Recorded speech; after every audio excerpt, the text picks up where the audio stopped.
ce qu'on pensait est finalement arrivé en fait. C'est-à-dire le fait que je me disais quand même que quelque part, parce que j'ai également essayé de revoir un peu cette piste-là en se disant que est-ce que quand on parle de chute dans un immeuble, est-ce qu'il n'y a pas quelque part le suicide derrière?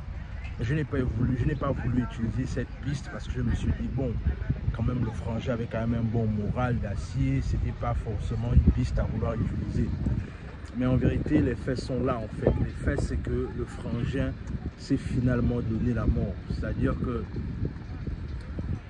en fait, ce qu'il faut retenir dans cette histoire, c'est que, vous savez, la plupart du temps, on pense souvent qu'on est fort, on pense souvent qu'on a le moral, on pense toujours qu'on peut résister à certaines choses, on pense toujours que on peut surmonter certaines choses, certaines difficultés de la vie, jusqu'à ce qu'on réalise en fait que nous ne sommes que des êtres humains.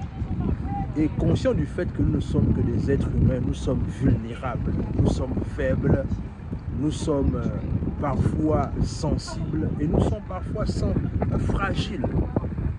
Et la plupart du temps, on néglige sur cet aspect-là parce qu'on se dit que bon, à quoi bon, il n'y a pas de problème, ça c'est mon problème, je peux gérer ça comme ça, je peux faire comme je veux, il n'y a pas de problème, alors qu'en vérité, nous ne sommes que des êtres humains. Et comme nous ne sommes que des êtres humains, nous sommes vulnérables. Alors déjà, moi je pense que, encore une fois, Aaron Bopenza, c'est quelqu'un il a tout eu et vite. Je répète une fois. Aaron Bopenza, c'est quelqu'un qui a eu tout et vite. Parce qu'il faut savoir une chose, c'est que le succès, la gloire, l'argent, quand ce n'est pas bien canalisé, quand ce n'est pas bien mesuré, ça finit par te revenir à la face. Et je pense que c'est ce qui est arrivé au frangin. Le frangin n'avait que 28 ans. Il était déjà milliardaire.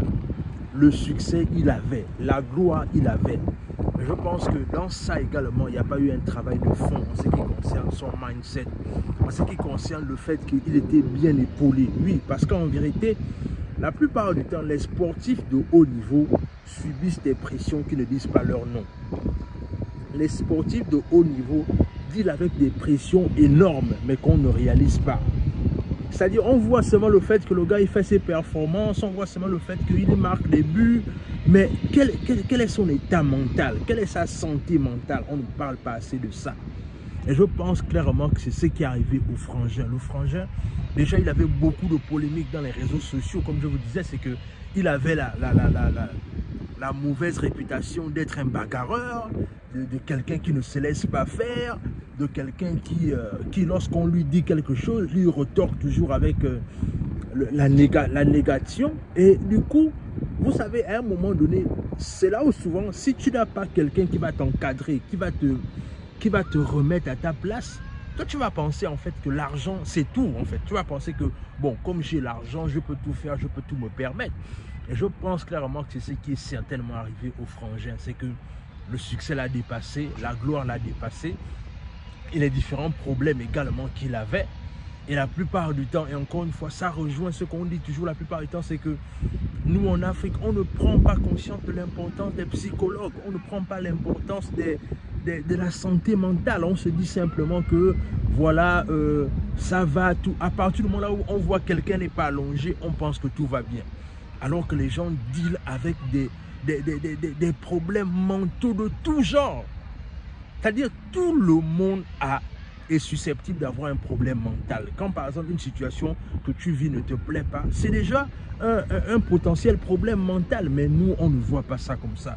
Nous, on voit seulement le fait que bon, comme il n'est pas allongé, comme il n'est pas malade, je pense que ça va. Alors que non, la santé mentale est importante. Parce que quand j'écoute un peu comment est-ce que le frangin s'est donné la mort, non, c'est juste ça, c'est-à-dire qu'il y avait d'abord la drogue derrière. Ensuite encore, il y avait encore le côté là où il voulait tout faire, il voulait enjoy sa vie, oui, mais il y a des moments, il y a des façons d'enjoy la vie, il n'y a pas seulement le fait de se droguer, non, il y a aussi le côté là où il faut savoir prendre soin de soi-même, c'est important, malheureusement, le frangin, ça l'a échappé en fait. Donc moi je pense clairement que c'est une leçon La situation de Aaron Benza doit tous nous enseigner que nous tous, nous pouvons être victimes des problèmes mentaux. Et la nécessité de bien s'encadrer devient une nécessité incroyable et primordiale. Il faut savoir bien s'encadrer, il faut savoir bien être entouré. Et encore une fois, quand je parle d'être bien entouré, ce n'est pas seulement l'amour de papa et maman ou bien l'amour de la gourmand, mais c'est aussi l'amour de savoir être avec des gens qui nous connaissent véritablement. Parce que oui, peut-être ça le problème aussi, c'est qu'on est parfois avec des gens qui nous connaissent, qui nous connaissent que de façade. Et je pense que c'est ça le véritable problème. C'est-à-dire que quand on dit ouais, comment ça va, oui, ça va, c'est tout. Mais alors qu'il y a des gens, ils te connaissent tellement bien que du coup, quand tu lui dis même comment ça va, lui-même il s'est dit que hey, toi on ne fait pas ça avec moi. C'est quoi ton problème?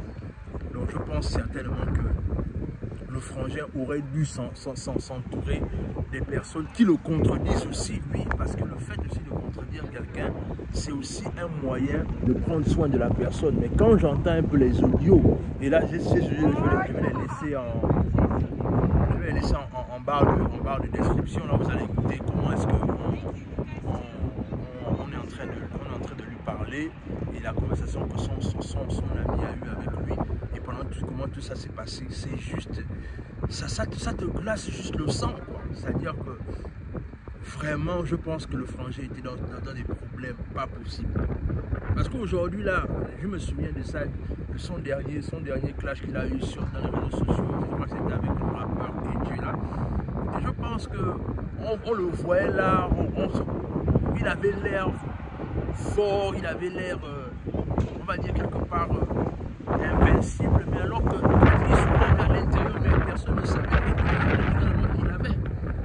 Mais comme on ne comprend pas et on ne comprend pas l'urgence de se faire encadrer, voilà comment le frangin nous a laissé. Et ça, c'est un rappel à toutes les personnes. Si vous avez des amis et connaissances, apprenez à checker vos amis et connaissances.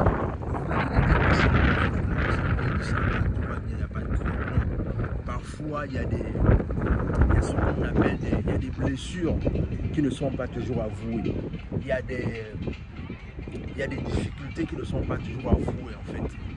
Et ces difficultés-là, souvent quand ça sort sous forme de suicide. Moi, j'aurais tout imaginé, mais pas qu'il devait se suicider. Mais quand on écoute un peu la version de son ami, on reste convaincu que voilà, ça a été le cas, simplement parce qu'il n'y a pas eu un travail de fond. C'est-à-dire que, et encore une fois, la vie de star aussi implique parfois le fait que, à cause des moyens que les stars ont, parfois ils ont du mal à faire confiance à leur entourage. Parce qu'ils se disent véritablement que qui vient vers moi en toute sincérité, qui vient vers moi avec la mentalité de vouloir forcément gagner quelque chose de moi. Donc, du coup, il y a cette crise de confiance qui s'installe. Mais en vérité, je pense qu'il y a toujours les bonnes personnes qui sont autour de nous. Il y a toujours les bonnes personnes qui sont autour de nous, mais qu'il faut juste s'ouvrir à elles. Dans tous les cas, dis-moi ce que cette vidéo t'inspire dans les commentaires.